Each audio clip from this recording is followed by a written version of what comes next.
This is Operation Wallclimber S rank, new game.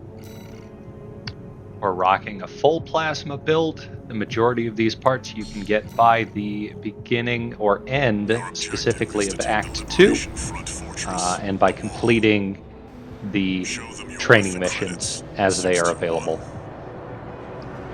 System activating combat mode. Our first priority is to move over to the left and clear out the artillery that is on top of the wall, the first wall. We need to worry about the boss that's taking pot shots at us from the top of the wall in the background there. We are bringing vertical plasma missiles specifically to deal with this first part of the wall. We can fire the plasma missiles up at the artillery that's on the wall there, which gives us cover away from the boss's artillery that's being fired at us. This is an easier way to deal with this than just going over the top, where you will constantly have to worry about energy management in order to dodge the various artillery coming at you.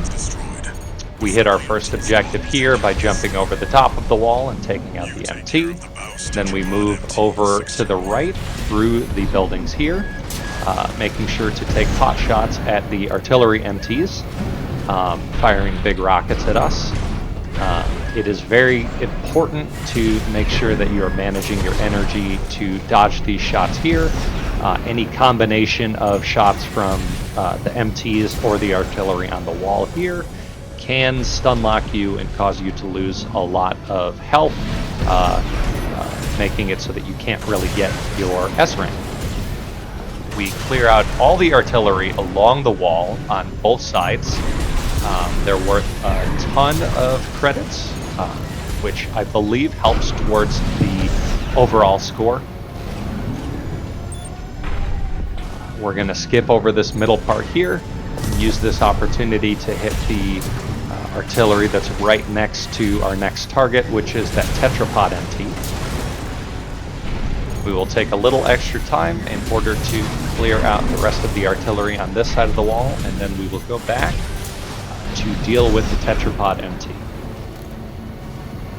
Now, if you're using this build, you can fight him directly on the ground, but you obviously have a much higher chance of being hit by their major heavy artillery attacks, the rocket attacks.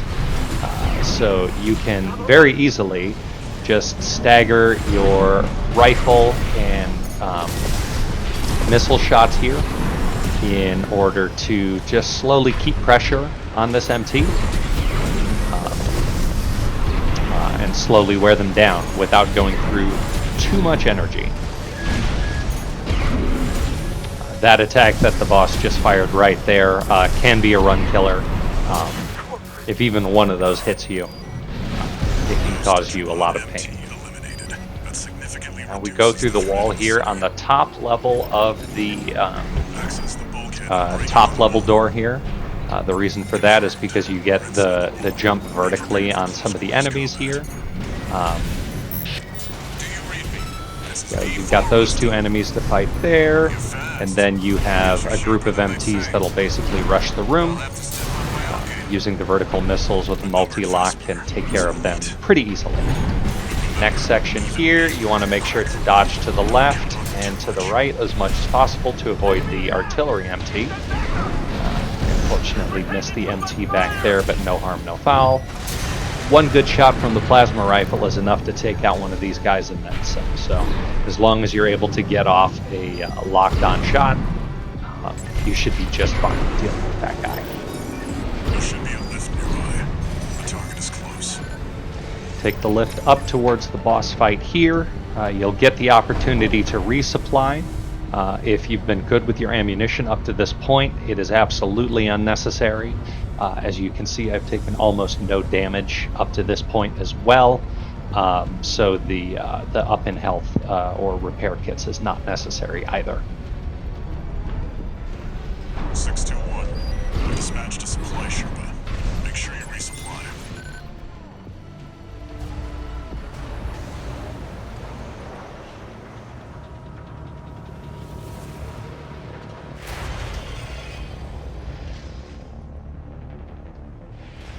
Must be Raven. One of the infamous handler Walter's hounds.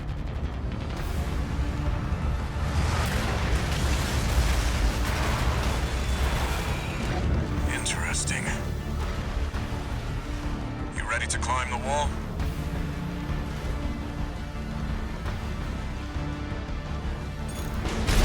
That's the Juggernaut. Alright, the name of the game for the Juggernaut boss fight is Avoidance and Verticality. You want to stay above this guy as much as possible.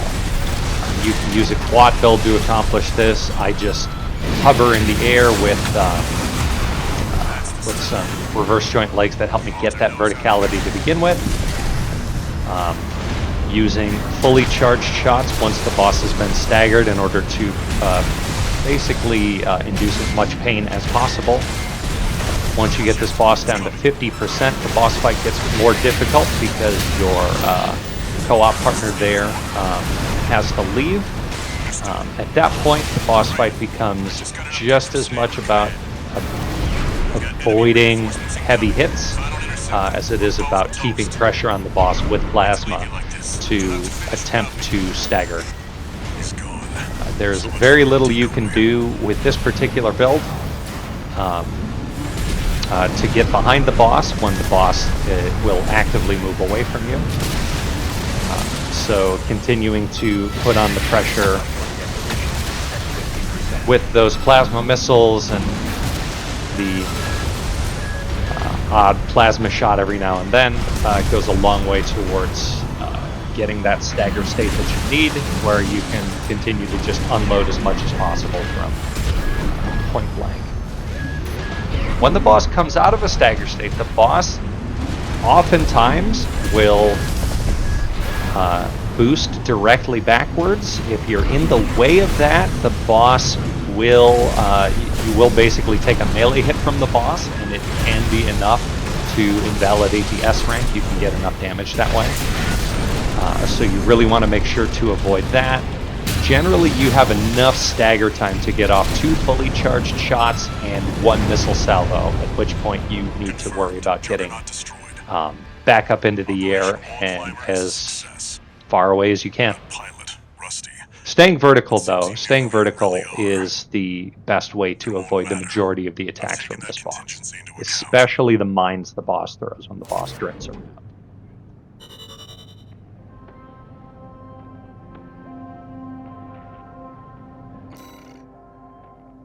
So there's your S rank there. You can see the damage and ammunition costs, repair costs and ammunition costs.